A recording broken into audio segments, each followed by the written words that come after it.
Salut les choupinous, salut les choupinettes. Je sais que vous êtes dégoûtés parce que vous dites on n'a plus SVT et que c'est le malheur au fond de vos cœurs. Mais vous ne pouvez pas faire la sortie, c'est la sortie qui vient à vous. Alors ici, on est au niveau d'un paysage karstique, c'est-à-dire un paysage qui est calcaire. On le voit à la couleur blanche des roches. On est au-dessus de Coursegoule, près du col de Vence. Et regardez devant vous, vous avez une magnifique doline. Vous voyez, ça fait comme un espèce de truc rond, une petite dépression. Hein? C'est quoi ton paysage karstique? Ta doline, j'ai rien compris. Comment ça? Je sais pas ce que c'est qu'un relief karstique. Moi, je reviens d'un gouffre là. Alors, je reviens d'un gouffre parce que justement, dans les reliefs karstiques, eh bien, c'est là où on peut faire de la spéléologie. Pourquoi est-ce qu'on peut faire de la spéléologie? Parce que les massifs calcaires, c'est comme du gruyère. Dedans, c'est bourré de trous, de gouffres, d'aveines, de rivières souterraines. Mais comment c'est possible ça? Alors, on va l'expliquer tout de suite et vous allez bien comprendre. Comme partout, les massifs calcaires sont soumis aux intempéries. Donc, il pleut. Il pleut sur le calcaire. Le calcaire, c'est du CaCO3. Si vous rajoutez de l'eau de pluie, on rajoute de l'eau. Mais c'est pas tout. Parce que dans cette eau de pluie, eh bien, va se rajouter du dioxyde de carbone. Alors, on va le mettre en blanc, ça rentrera mieux, ça se verra mieux. Donc, ce CO2, il vient de l'atmosphère. Donc, comme vous le savez, il y a du CO2 dans l'atmosphère et il va venir se dissoudre dans l'eau. Donc, l'eau qui tombe sur les massifs calcaires est de l'eau qui contient du CO2. Et du coup, elle devient acide.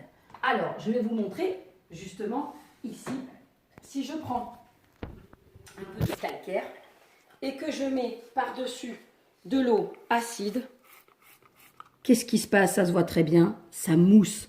Pourquoi ça mousse? Parce qu'en fait, il y a du dégazage. C'est-à-dire que mon calcaire là se dissout et tout ce qu'il y avait dans la roche passe sous forme d'ions. Ces ions vont être entraînés avec les eaux de ruissellement et vont justement partir pour aller emporter les particules plus loin.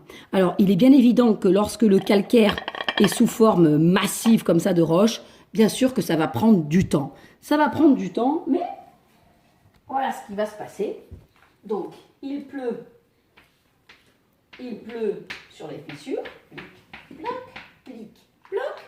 Ma petite fissure, petit à petit, va se creuser, s'agrandir. Et puis, une à côté qui était toute petite va aussi se creuser, s'agrandir. Et c'est ainsi qu'on va complètement dissoudre petit à petit ce massif calcaire. Et on va former des grandes fissures et on va appeler ce paysage un lapièze ou lapiaz, qui est justement un paysage qui est ruiniforme. Alors, on les voit pas bien là, les diaclases? C'est magnifique. Hein, je sens que vous êtes dans le domaine de l'émotion. Il y en a déjà qui pleurent en se disant c'est tellement beau ce qu'elle me montre là. Cette nature de roche qui s'érode. On peut le regarder là-bas. On dirait de la dentelle, c'est incroyable. Ça donne des paysages justement dits ruiniformes, comme j'ai dit tout à l'heure. Voilà. Alors là, on voit les cannelures qui sont faites par l'eau qui coule dessus et qui a petit à petit érodé. C'est de l'altération chimique. Ça a arraché au calcaire justement des ions. Et c'est ainsi que petit à petit, le massif calcaire se fait littéralement bouffer. Voilà. Alors, donc, mon calcaire est soumis aux eaux acides, des ions Ca2+, et HCO3- vont être libérés. Ils vont partir dans les eaux de ruissellement et ils vont petit à petit s'infiltrer dans les massifs calcaires. Alors, il peut arriver que justement, si je fais une grotte un petit peu plus grande, hop, voilà, il peut arriver que petit à petit, hop, ça goûte. Et mon calcaire se redépose, c'est-à-dire que mes ions Ca2+, et HCO3- se redéposent sous forme de calcaire, parce que les conditions de pression et de température le permettent, et petit à petit, des stalactites poussent, mais aussi parfois des stalagmites, bien sûr, en montant. Parfois même, elles peuvent se rejoindre. Donc, si je reprends, dans un paysage karstique, sous l'action de l'eau acide, le calcaire est dissous et entraîne des dépressions qui vont se former, des grandes fissures qui vont s'approfondir et des rivières souterraines. Alors, on va revenir 2 secondes justement sur la dépression. Ces dépressions en surface, ça s'appelle des dolines.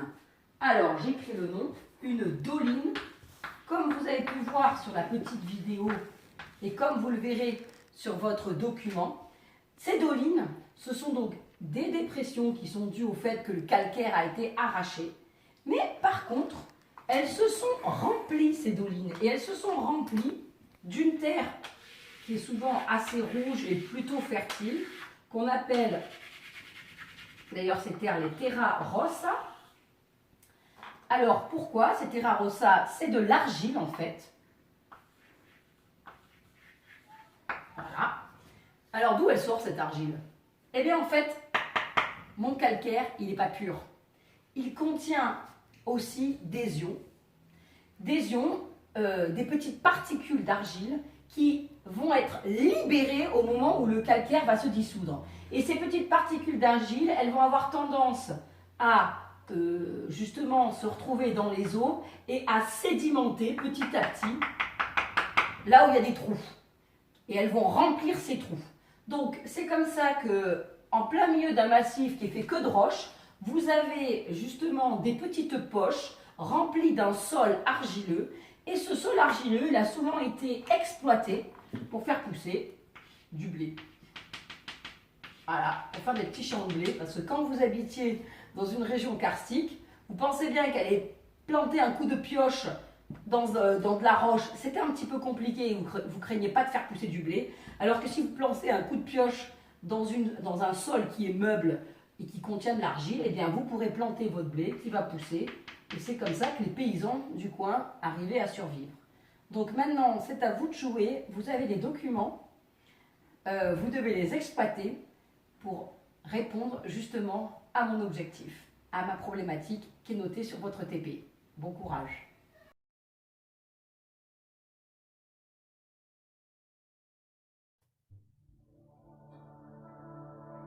Maintenant, vous êtes détendu avec les SVT, effet assuré. À bientôt.